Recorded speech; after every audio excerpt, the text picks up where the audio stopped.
Does this look familiar? Yes, it does. This may represent your 3 hours of color coding, clip hunting, and rewriting for a lesson that your students probably wrapped up in 20 minutes. If you find yourself in this position, let me assure you, you're not failing at planning. You're probably drowning in perfectionism. And so today, we're going to share with you a couple of tips that allows you to claw back some of the time that you're spending on planning that you should be spending doing other things. A novice teacher said that I spent 45 minutes deciding whether to use Comic Sans or Arial font size 12 for my slide presentation. Do you know that your learners probably don't even notice that? They're not even focused on whether you're using Wingdings or some other fancy font. So let's look at a 5-part framework in terms of your lesson preparation. The first is make sure that you have a decent hook. A decent hook is not take out your textbook and go to page 5 where we left off yesterday. You want to kill off a lesson, that's the best way to do it. So my advice to you is have a hook that creates a sense of mystery. Play a video clip. Get somebody to narrate on an issue. Tap into a learner who may have an interesting story to share that taps into the content that you're going to be sharing in this particular lesson or that you're going to be working through in this particular lesson. Snap your fingers, but do something that draws the attention to yourself and to what you're about to do in a particular lesson almost immediately when you open your mouth in the class. Second tip is I do. So model one problem. If you're talking for more than 7 minutes, you've already lost all your learning. So chunk your lesson. Step 1, circle keywords. Step 2, recall the formula. The third tip is that you then move from I do to we do.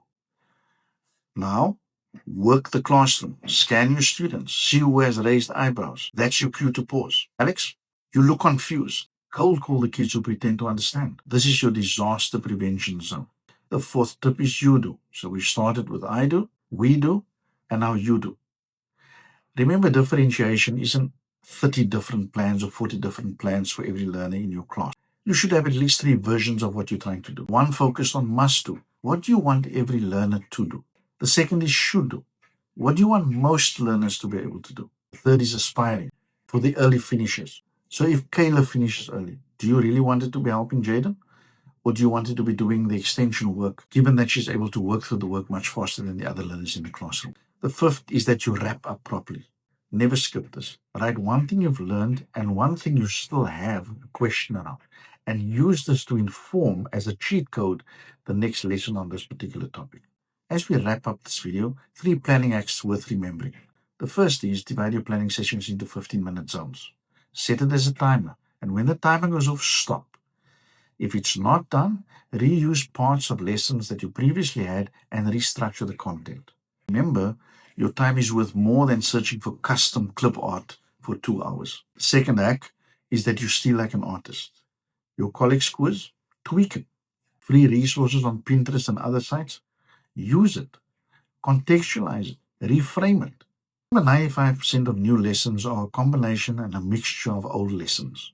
There is nothing wrong with reusing stuff and retweaking things. Everybody does it. You should be doing it too. The third act, I'm calling unscheduling. So block planning time, you block for a staff meeting. And then when you reach the end of that planning zone, stop planning. Walk away. Do something else. Remember, your family, your pets, your social circle doesn't need a lesson on Mesopotamia or the Cold War or the Vietnam War or the various parts of the locust.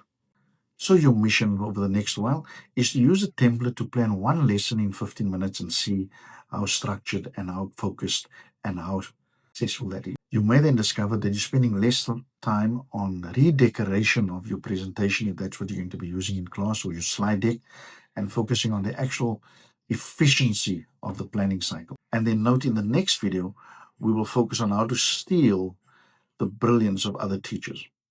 This brings us to the end of this video. If you found the tips and the hacks valuable, please like this video and do subscribe to the channel.